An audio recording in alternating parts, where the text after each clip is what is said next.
Subscribe the Biology channel and press the bell icon.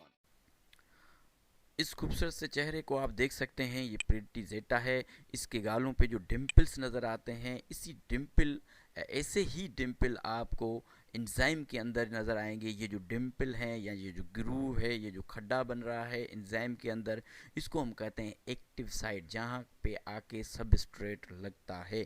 जैसे ये pretty जेंटा को dimples बन रहे हैं, ऐसे एंजाइम में भी डिम्पल और ग्रूव है। This side is called active side.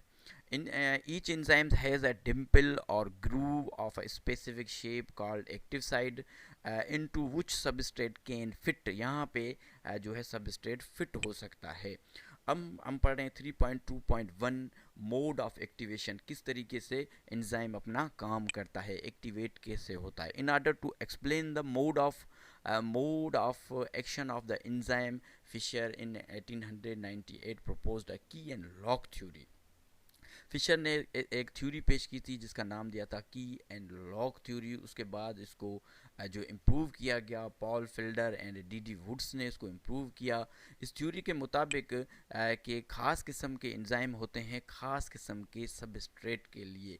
इनमें क्या होता है कि this theory depend upon the physical contact between the substrate and enzyme molecule. Enzyme molecule और सबस्ट्रेट के बीच में फिजिकल कांटेक्ट होता है। और फिजिकल कांटेक्ट कैसे होगा कि ख़ास सबस्ट्रेट के लिए ख़ास एंजाइम होते हैं, जैसे कि एक ख़ास ताले के लिए ख़ास किस्म की चाबी होती है।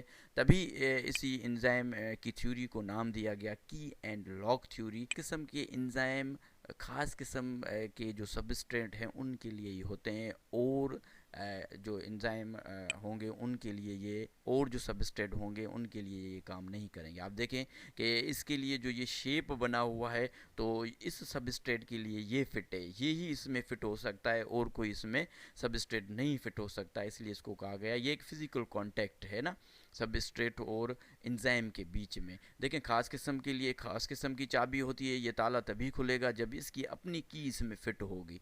तो इस तरीके से इस सबस्ट्रेट के लिए ये एंजाइम जो है फ़िट है। इसमें देखें ये एंजाइम जो है फ़िट हो गया, अब रिएक्शन करेगा और जो है प्रोडक्ट निकलेगी। इसको कहेंगे की एंड लॉक थ्योरी।